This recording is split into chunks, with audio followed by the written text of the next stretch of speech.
Hello, everybody, and welcome to the Black Mental Health Matters Show. Our mission here is to encourage open dialogue around mental health among Black communities. I'm your host, Amanda Eke, and today we have very special guests with us discussing relationships, family, as well as mental health. So let me go ahead. I will add them to the stream. And for our wonderful guests, please do, let's begin with you, Dr. Megan. Please do introduce yourselves. Tell us what you do. Hello, I am Dr. Megan Pickens. I am in Arlington, Texas, in private practice. I've been in practice for 14 years, and I specialize in work with high achieving Black women and their partners. I also work with other helpers, like therapists, especially who don't often take care of themselves. I am a supervisor and a supervisor trainer, past president of the Texas Association of Counselor Education and Supervision, and I also run the Multicultural Behavioral Health Provider Network, which we call MBHPN. So I don't know. I'm an empty nester. I'm enjoying 50, loving life here in Texas. There we go. All right. Thanks so much, Dr. Megan. Dr. Camille, please do introduce yourself. Well, I don't do nothing close to what Dr. Megan do. So, no, I'm Dr. Camille Adams Jones, best known as Miss Doc Jones. I'm a native New Yorker, but currently residing in the Washington, D.C. area. I'm a psychotherapist by trade, a behavior scientist by model. I I'm about all things wellness. I do a great deal of organizational wellness in the form of employee assistance programs and support, and I do a great deal of mediation and couples work, working with families going through the separation structure of divorce or disenfranchise, or just a separate divorce or separation.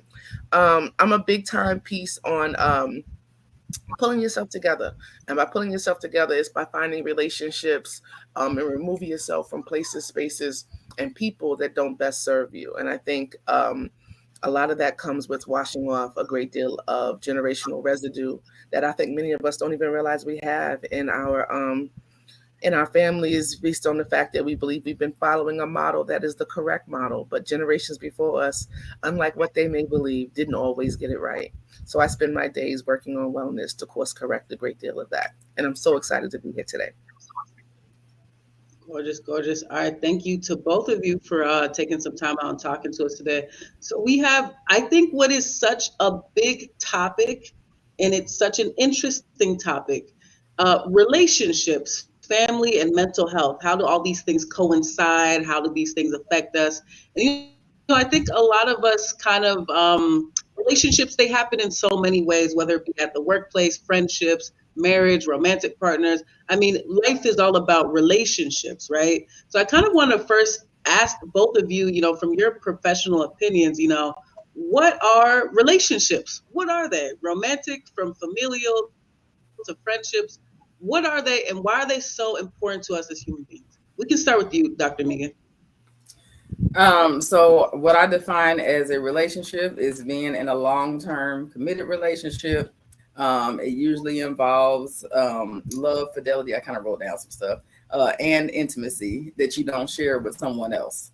So I think that's the big thing. That's what makes a romantic relationship different from friendships, which are shared with others by traditional definition, because there are different types of relationships. So I don't want to leave those out. But in general, there's still a level of intimacy and only sharing between the people involved. Absolutely, absolutely. Dr. Camille, what is your take on that? What defines a relationship? I think from a broader standpoint, relationships are connectivity. They're intersex, and the biggest commonality of all relationships, they're transactional. And I think that's how they're defined. Like, how did you fare in that transaction? Like, from friendships, is this a give take? From romantic, there's this myth that romantic relationships should be 50-50. I've been married now for 15 years, going on 16. That's a unicorn. And that's also the case with friendships. There's going to be some moments where you give 80 and your partner's only got 20. There are those rare moments where y'all are balancing it out and somebody cooked and somebody did the dishes. That's that rare intersect where the equator lined up and the moon was just where it needed to be, and that was a 50-50 moment in the relationship. At work, your workplace relationships, like it's transactional. Give me my check. I'm here for my coins. I did my report. I turned in my service. I produced my product. Give me back the goods that I deserve from them. Yeah. So, and I don't think individuals put a great deal of emphasis on how these intersects and connections impact their mental health as well as their physical response in life. Mm-hmm. Mm-hmm. Absolutely. You make such a good point. I mean, this kind of, very much a lot of relationships, they are those kind of transactions, it's like you put in what you put in, you get out, almost is some way analogy to look at it. Now, I'm kind of curious for you all now, from your kind of perspectives as professionals in these fields, what are some components really of a healthy relationship? Let's first start off with just romantic relationships. That's the topic on everyone's minds these days, right? Always.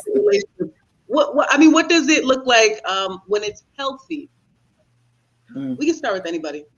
So when it's healthy, there is equal participation, or at least fair participation.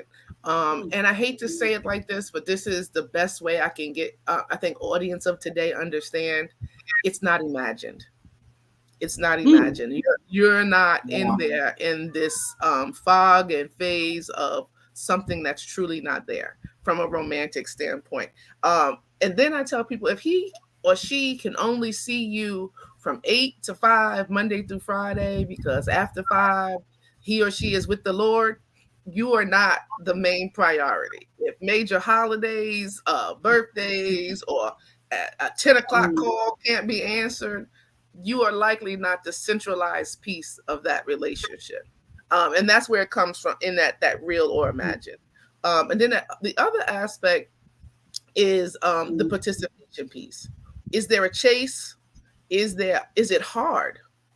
Is it hard to maintain? When I say hard, it means like you are putting in work to the death. Like you are dressed in black, circling around the corner, making sure everybody is where they say they're supposed to be.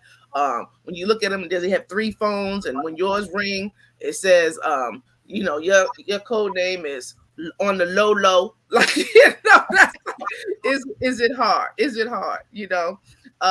And I think a great deal of individuals are in imagined relationships. And you have fostered this notion that this individual is yours, or this relationship is more than it is. And then when that shock value of, wow, this is not what I thought it was, hits, your behavior is impacted tremendously.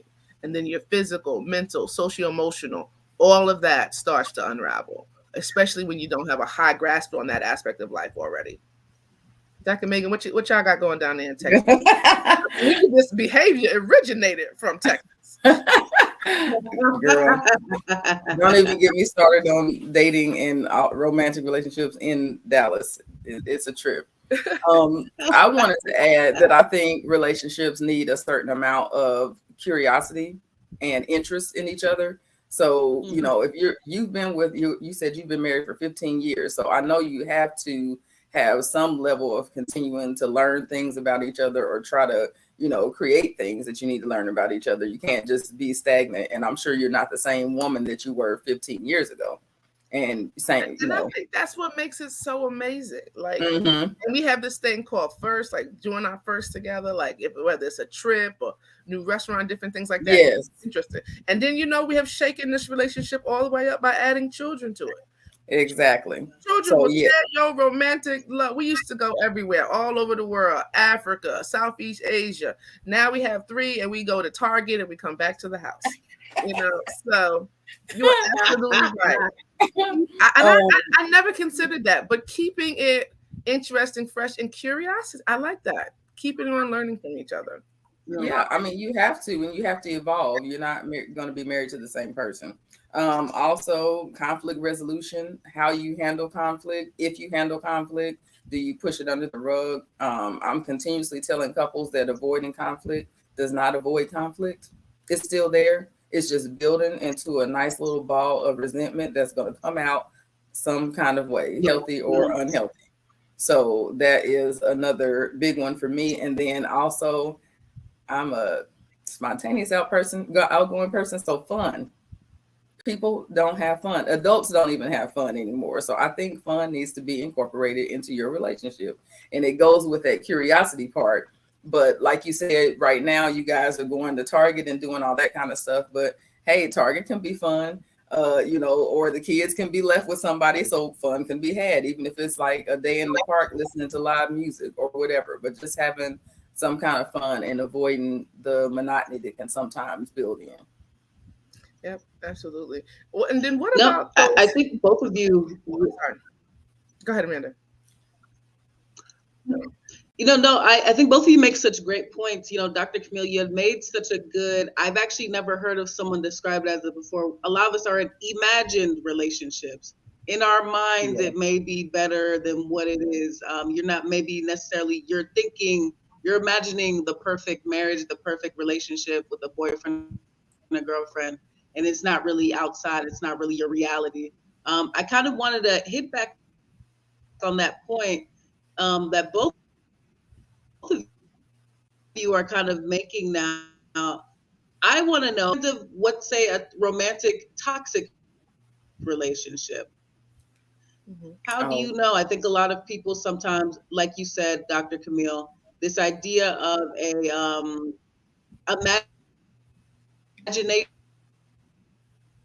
imagining what you want, actual toxic relationship. And what do you see from y'all's professional perspective?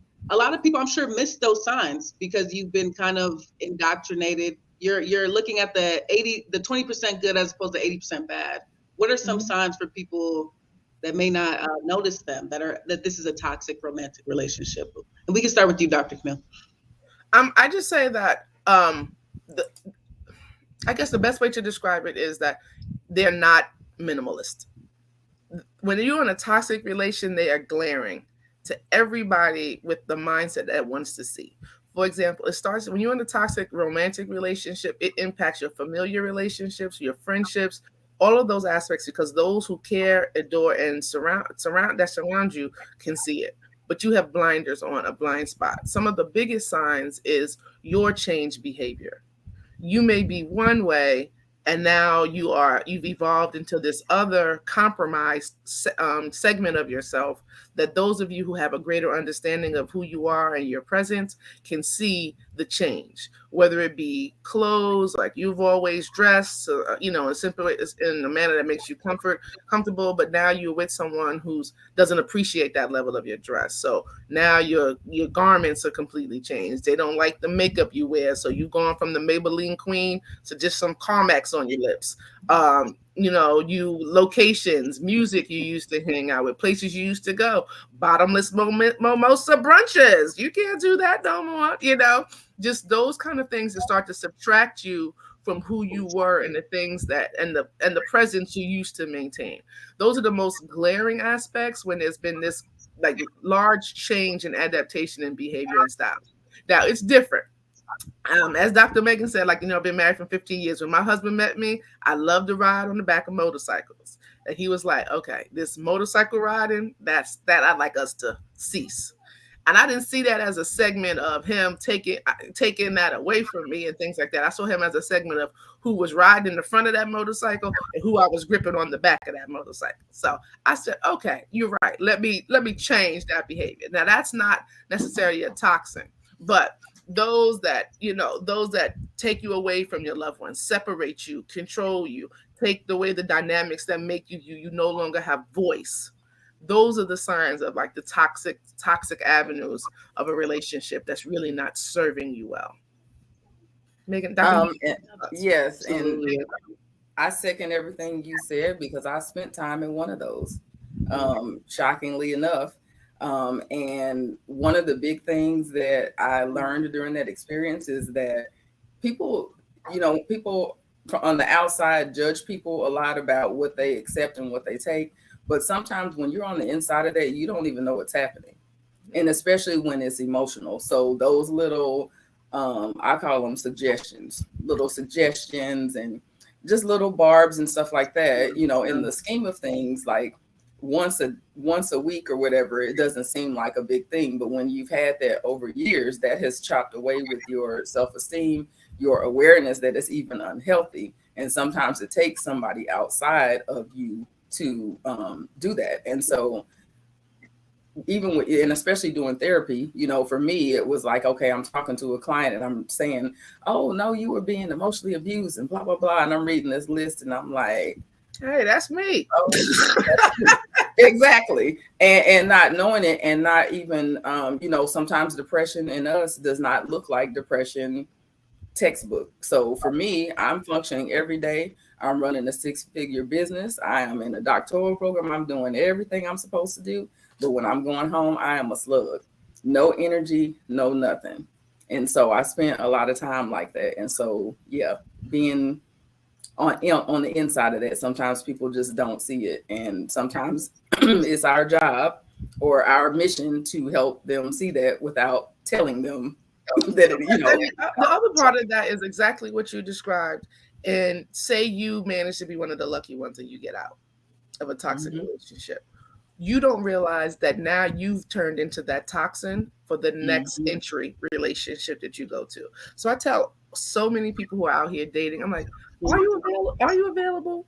Have you done the work to rinse the residue of this last transaction that you've been in before you enter a new one? So many people are out here advertising themselves as available when they are the least of that. Available does not equate to healthy. So you can be available. Yeah. The least thing they need to do is have a sign on the corner saying, hey, look at me, you can have me. Because you, at some point after those toxic relationships, you have to start dating yourself. You have to re-engage learning who you are, and not who you were in that relationship, but who you are now, especially after that toxic encounter. And healing from that, like taking the time, not just jumping into relationships, which I definitely did not do. I took an intentional 3 years from dating, dealing with any of that, and just being in therapy and taking care of myself. That's because you had the tools. If a relationship go bad, I have got to get me a little rebound thing, so I can keep my mind off of it. I'm telling you, and ladies and gentlemen, therapists, we are a mess too. That's why we're in the field. When you come to us and you tell us your stories, we're like, yeah, I know. I've done that too. I get it. I know what you did, you know. But I had to learn from that behavior of that aspect of the rebound relationship is a real thing. And some people use it as a healing tool. And for me, I did. But it's so unfair to that rebound person who believes they found something. And you're just in here like, I just needed to use your shower. Like, I just right. to rinse off where I just came from. But while I'm here, let me ruin your credit and start a mix, you know, just different things like that. Let me just put you on hold. And so it's unfair for that too. So a lot of you enter relationships, make sure you are entering a relationship with someone who's available. Ask the questions. Do your due diligence. And when individuals give you answers that don't appear truthful, don't really register with what you're doing, ask a second layer question. You know, I just got out of a relationship. Do you have children? Yes. How old are your children? You know, he was born 2 weeks ago. A 2-week-old still has some connectivity to where that child came from.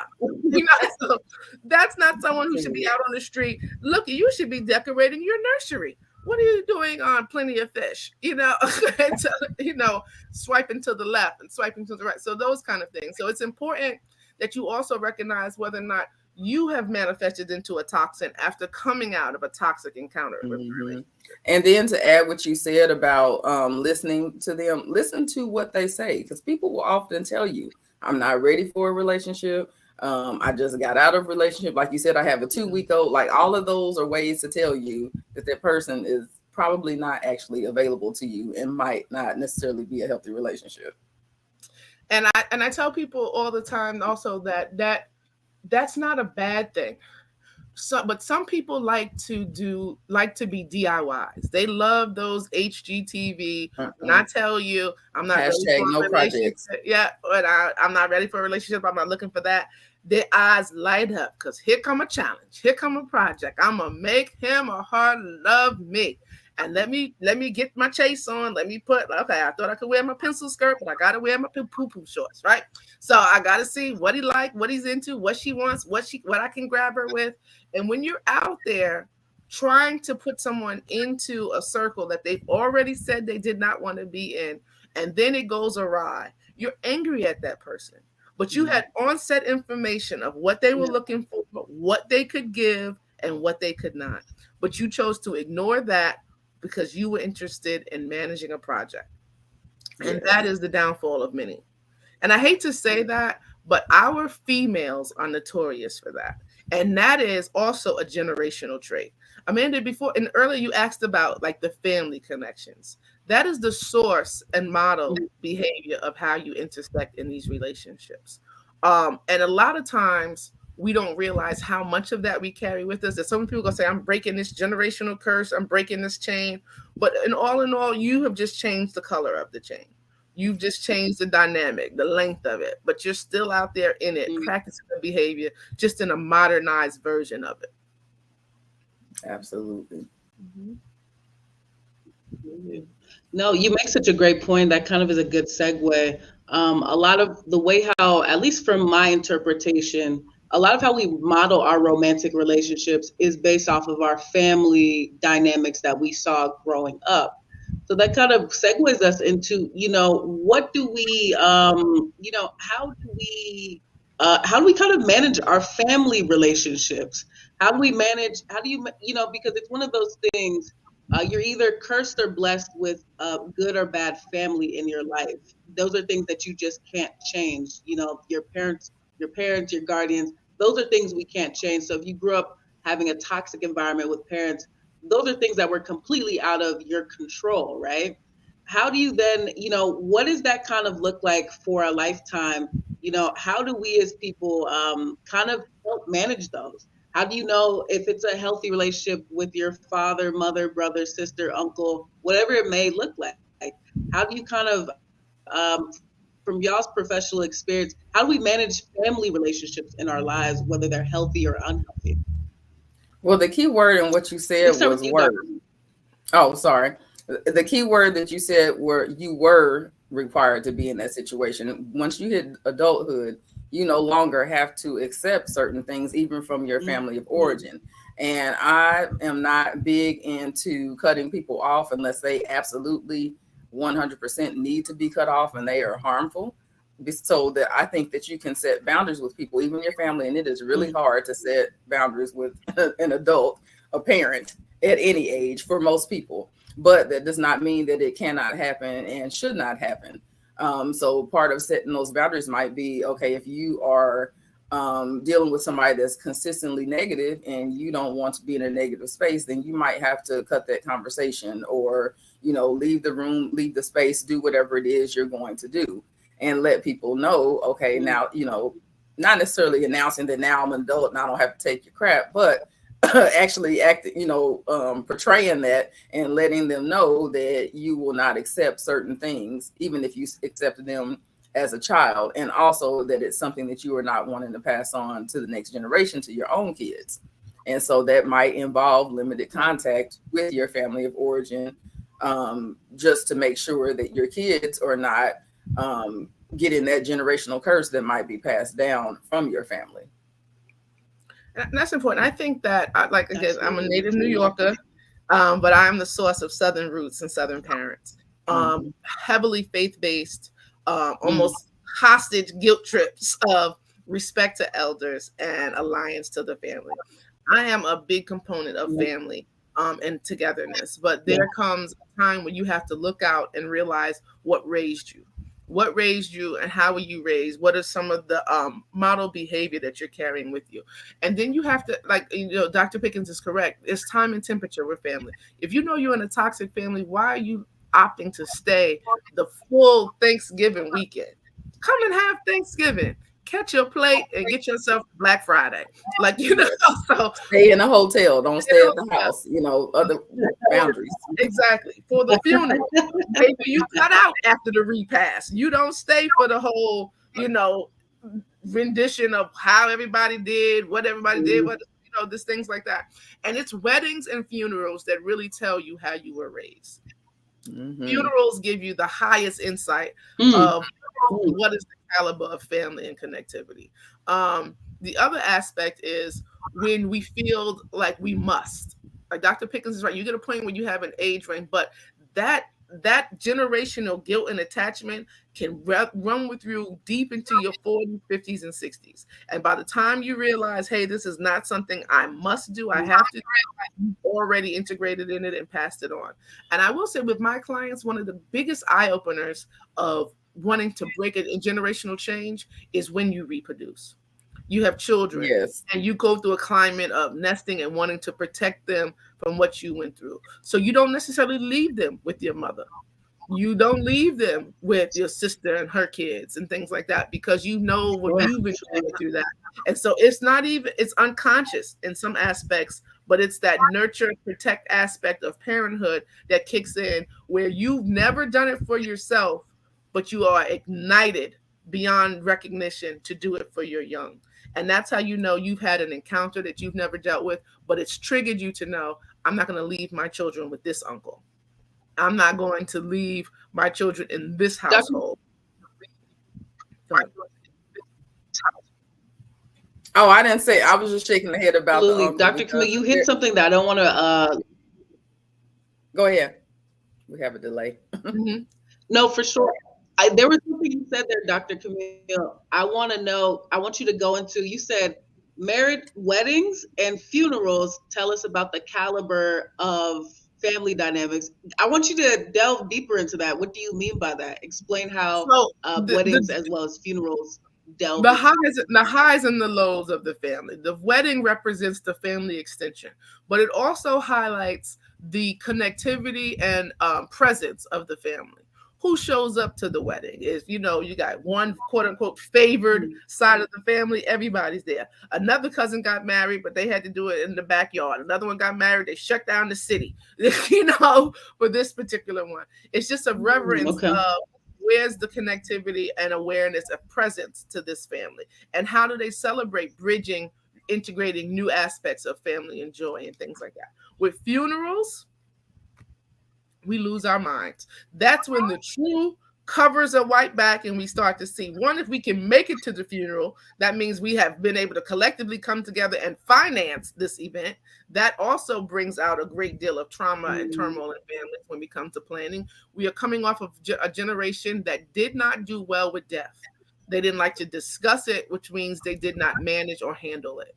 I will say this generation right now, they have plans. I mean, beyond trips to Tulum and things like that they got, and brunch, they have an understanding of planning for items that don't include a GoFundMe to get me in the ground. But at funerals is when families show their true selves. Individuals know who not to give the mic to. Individuals know who's in the parking lot having a conversation about this, that, and things like that. And a lot of the tyranny in families come out at funerals, especially when a patriarch or a matriarch passes. And that is, if that was the person that held everyone together, the funeral is almost like the passage of things are not going to be the way they were yesterday, unless there is another layer of generation, those first cousins, those devoted aunties that step up and take the place of the matriarch or patriarch of the family that was what held everyone together.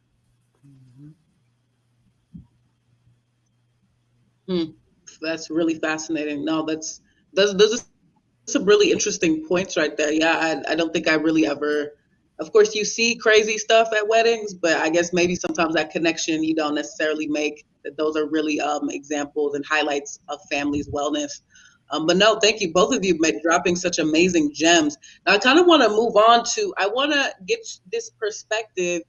I think, culturally, some people, they're never going to let go of their family. We're well aware of that. There are some people just, Dr. Pugh, you had mentioned you have Southern roots. Family is such a big thing. I'm Nigerian, family, again, such a big thing. A lot of people in a certain cultures, you'll be shamed if you become a black sheep, if you leave your family, cut off toxic relationships. So, you know, a lot of these things, they tend to just stay. A lot of people keep those toxicity, those toxic relationships with uncles, mothers, fathers. You know, what do you think is an accurate way for people to really handle conflict with family? These are such really, you know, they're differing from romantic relationships in the sense that your sister will always be your sister. You can't divorce your sister. You can't divorce your mom or dad. You know, let's say people don't want to go no contact and just cut off a relationship, even if they're adults. How do you handle, you know, toxic family members and conflict with them? Dr. Pickens, we can start with you. Well, for one thing, when people come in to talk about that, the first thing I talk to them about is to temper their expectation. So if you have, if your grandmother has been the same person for 50 years, it's not likely that she is going to change her mind about, you know, like what you're telling her. And so when you're going into that, your expectation is that there is no expectation. So you don't expect, you know, a positive or a negative, because if you go into that thinking that you can just automatically change their mind after 50 years, you're going to end up being disappointed. So the second thing is to assess why you want to confront whatever it is. So is it something that you have to deal with? Is it like you're their caretaker or something like that, and so you have to constantly be around them? But Dr. Camille and I talked about it earlier too, when she talked about like going to Thanksgiving instead of staying for the whole weekend and just bathing yourself in toxicity, knowing that it's going to happen. You know, these cousins, these brothers and sisters are always going to fight. This person is going to drink. Somebody's going to do something. Somebody's going to come in and try to take the TV while everybody, you know, like all of that stuff, you know, happens every single Thanksgiving. So if you know that, then you come for the meal, you stay at a hotel elsewhere, and you're probably going to get crap for it, because especially if there's a family house, you're going to get it. But at some point, what you feel and what you need needs to become more important than what your family feels and needs. Mm-hmm. So if that means that that's going to make you healthy by staying at the hotel around the corner instead of staying at the house, then that's what you need to do, with the understanding that you're probably going to get crap about it, and that's okay. Because it's not, that crap is not going to kill you, because ultimately you're taking care of yourself and setting a boundary. Sorry, Dr. Camille. No, it's okay. The most concerning aspect of me for family discord is the finite piece of it. When individuals make this like, I'll never talk to you again, you'll never hear from me again. And it's usually something that triggers that statement that's very small. And the worst part is when it's money, or it feels like there's been some breach of trust and connectivity. And it's usually not the true source of what everybody's upset about. The pinnacle straw that broke the camel's back is never really the source of what the anger really is. The anger really is when me and my mom were down, nobody helped our family. When everybody just kept going, nobody rescued me. You rescued everybody, but you didn't. You know, it's usually some other deeply rooted source, or it's a passed on source, where something happened with generation one, and that second layer of the ancestry has just heard the stories of how your side of the family was robbed of something when another family passed away, or some family got land, it didn't get land. But then there's also the family expectation. Amanda, you spoke of being Nigerian. Stereotypically, what are your family's expectations of you? It's not to be the host of Black Mental Health Matters, you know? You know, a lot of my Nigerian I'm serious, and it's like a stereotype, but a lot of my Nigerian, it's medicine, it's engineering, it's law, you know, and it's like, you know, I don't have many of my Nigerian friends who say, yes, I'm about to be an influencer. Did you see that? You know, and so there's also this generational familiar expectation that causes a lot of strife. And you talked about the black sheep, but what if the black sheep just wasn't able to meet the expectations of the family? And instead of highlighting, you know, I'm going to be a teacher, or I've decided that I'm going to be an interior designer, or I'm going to be a farmer or something like that, they create conflict to give them a passage out of staying connected and judged. So a lot of times people think, you know, my family's like this, my family's like this. No, that was you. You felt like you didn't meet the mold, and so you sabotaged. And I don't think a lot of us realize how we become saboteurs when we're dealing with conflict. That's our way of pushing away and having like almost like a green light to our why. I did this because, you know, they were over there, they did this. No, you pushed yourself out. You separated and segregated yourself because you didn't feel like you were meeting the expectations or mold of the family. And from a cultural standpoint, I find that to be very heavy and prevalent in today's generation. When we were growing up, people were like, what do you want to be when you go to school? Everybody had an answer to that. Now we're not producing teachers. We're not producing like mathematics, mathematicians, lawyers. We're producing TikTok dancers. We're producing content creators. We're producing cosmetology, all things we need, but we can't move away from the grassroots of what has kept our society going and booming. And there's a generation that's like, I don't want to do that. We're going to go through a period where we have a very low productivity in human space coming up because we have moved away from the design of helping professions and integral professions that steer and guide society. It'll manifest like all things. Like at one point, there was somebody who only worked on stage coaches, you know, and then that career went away. So we have to learn to evolve with the times.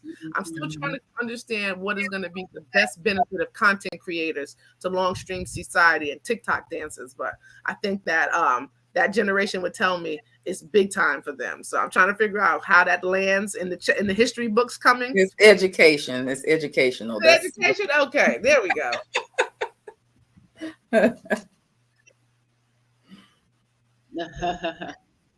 No, you all make such good points. You know, and I think too, you know, I want to kind of look at the kind of more the other spectrum of it. People that, you know, maybe due to detrimental reasons such as severe abuse, you know, whatever that may look like, they have had to cut off family. You know, in some of these cases, you know, for those are their situation, their reality, you know, I think a lot of people wonder, well, how do you build that relationship, those relationships now to develop your own support system? Because this is another big integral part of relationships. How do you build a support system when maybe you've had to cut off your family of origin? How do you build an actual support system with people in your lives? I just promoted being genuine. Anyone can take that. I just promoted being genuine. There's so many people that go out and create new lives for themselves. And it looks so insincere and just not genuine. It's almost like a new like there was a young lady online, and it was like she was African as well. And she just said she felt always judged by African people. So she was like manifesting almost into a westernized Caucasian woman. And everybody was like, who, you know, and like even from changing her name, like she had an African-based name, and everybody was calling her, and she had nicknamed herself Izzy or something like that. It was just like, you know, we go through these things where people just look to try to create new facets of a life for themselves. And it's such an indication that you haven't healed or handled a residue from whatever source you are running from. And I tell people all the time, it catches up with you.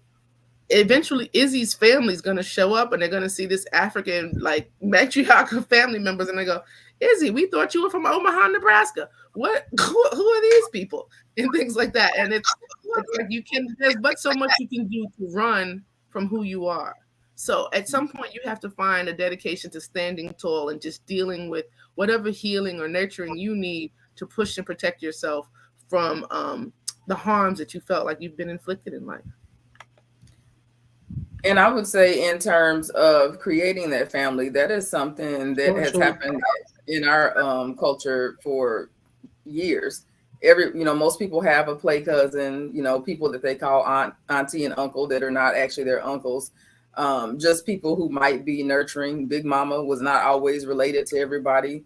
And so those are healthy connections that might not be from the family of origin, or they could be extensions of the family of origin when the family of origin is not healthy. And those are beneficial to people as well, because that's the family that takes in the play cousin and raises them, because, you know, whatever is going on with their parents, or the auntie or uncle that has taken that role of parenting for that young adult who does not either have a parent or, you know, they're an unhealthy parent.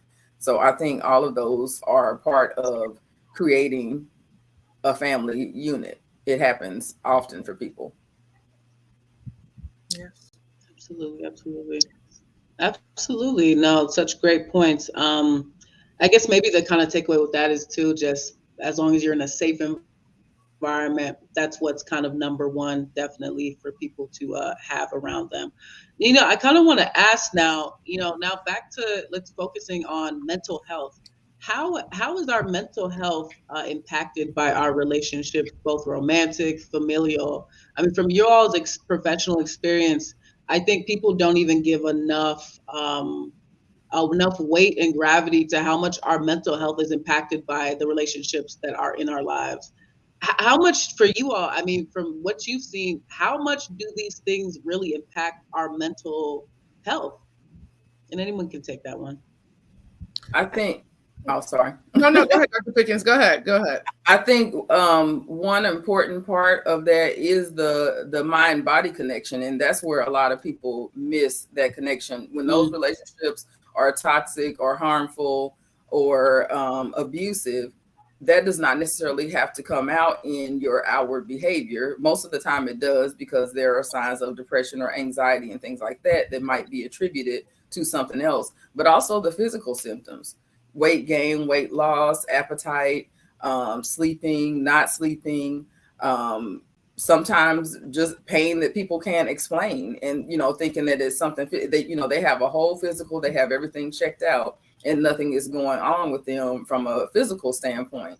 Well, some of that can be the somatic side effects of that emotional pain, unresolved emotional issues, all of those kind of things, and they show up and they get looked past. So that's one thing I want to say about that. Dr. Camille. So I think what individuals don't realize is by the time the person in it, has a recognition of a mental health impact, all of your other facets have already failed.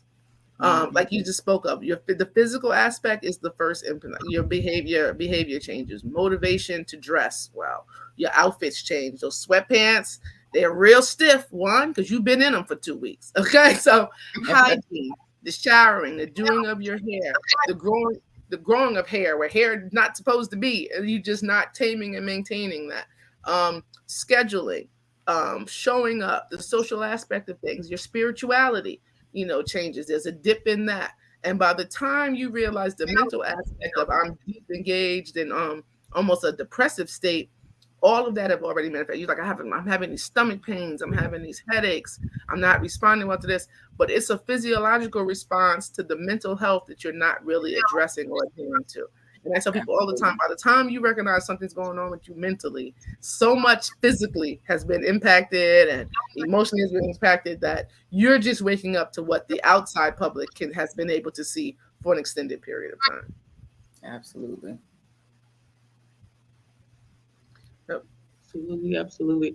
Now that's such a great point. It's mental body connection, and when those things are not in sync, you just start to notice all these different things. No, absolutely.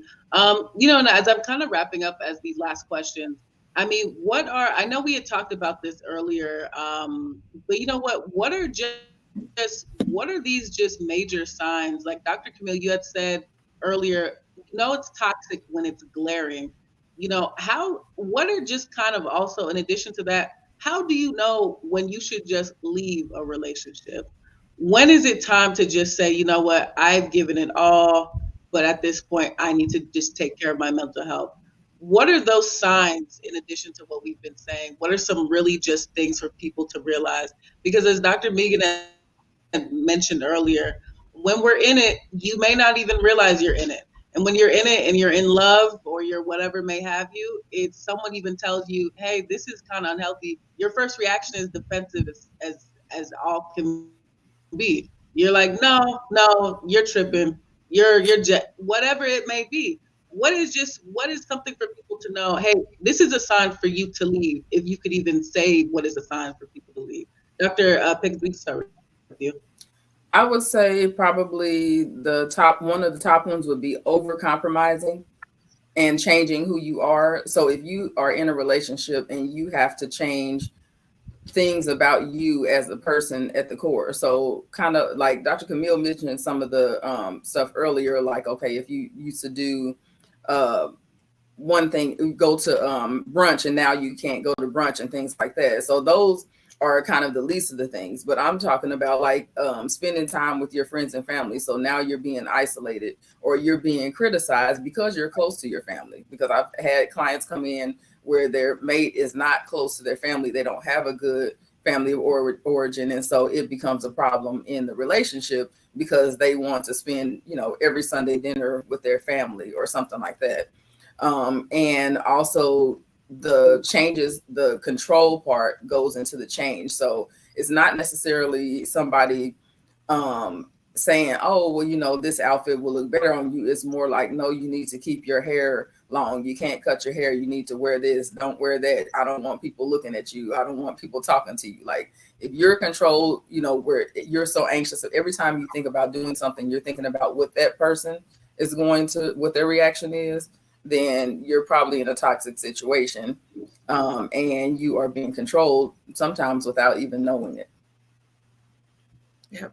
And I think that a lot of times it's so subjective as to the level of when is your moment, because it may be something small and something, especially in like the workplace. You're in a toxic job, but you're staying for the sake of staying. I got to pay this bill. I got this responsibility. But there will be something that just clicks in you in the sense of I will lay in a cardboard box before I continue to endure. And it's that day that you close your laptop, you pack your belongings, and you walk. The same thing will happen in a relationship. You will be in a relationship, you will be, whether real or imagined, and they will be on, it'll be on, and you'll believe things are great, but everybody around you will see how toxic it is. And there will be one thing. You just made breakfast, and you went to put it on the table, and he was like, oh, I don't eat eggs. And he walks out the door onto his day. That is the day you start wrapping up your curling iron, grabbing your toothbrush. Of course, you're going to leave some traces of you there for the next young lady to find. and then you're gone. But it takes a moment of clarity and clarification. And it's usually not even the most glaring symbol or symptom of the toxic relationship that allows you to move forward. Like Dr. Pickens spoke about, there have been individuals in relationships where they've been struck physically, hit in the face, and still remains. And it has taken weeks or months after that initial encounter for them to say, I'm gone. And and it's very easy from individuals from afar to speak on what I would do if that was me. If you put your hands on me, it's not until you're in the midst of it, that you have true understanding of how stunned and paralyzed you are in the moment, to the point where you can't react. It takes a moment for you to react. And that moment could be weeks, hours, a month. The hope is that it's not years, that you stay someplace where your safety is compromised. But it's so subjective, Amanda. Individuals, especially when we have spent a great deal of time wanting love, wanting acceptance, wanting an embrace, we do a holistic line of compromise. And I will say right now, the gentlemen of our time are taking full advantage of the availability of compromise in young ladies. What you are willing to endure and put up with, that bar has lessened so much that gentlemen don't even have to work hard at keeping things from you. They are talking to the next one right in front of you. And you don't, and you're just like, who was that? That was Karen. And he's answering the question. He was like, don't get put off the team by asking questions about Karen. And you stay there, you finish your meal, and because you want to be there, you don't ask any more questions about Karen. And then just to add to what you said about, I think too that people need to realize that when people are in love with someone, they give them a pass that they would not necessarily give somebody else. So while you might see somebody who sets boundaries well at work or with their family or whoever it is, like she said, you have to, there's a different catalyst for everyone. And so when that person reaches that boundary, that's when things will change. But a lot of times people are going to give people they love a lot more passes than they would give to anybody else. Okay. I totally agree with that. Absolutely. No, that's such a great point. Yeah, I completely agree with that too. You give those people passes that you would not give on the usual to anyone else. And definitely, yeah, gems have been dropped. Thank you all so much for that. And you know what? Our last word, last question, as I said before, this is Black Mental Health Matters. So I think the question that we can end with, how can we effectively discuss our mental health in our relationships? How can we do that in a way that's conducive to us, that's safe for us? How can we discuss our mental health in our relationships? Dr. Camille, we can start with you. Openly and honestly.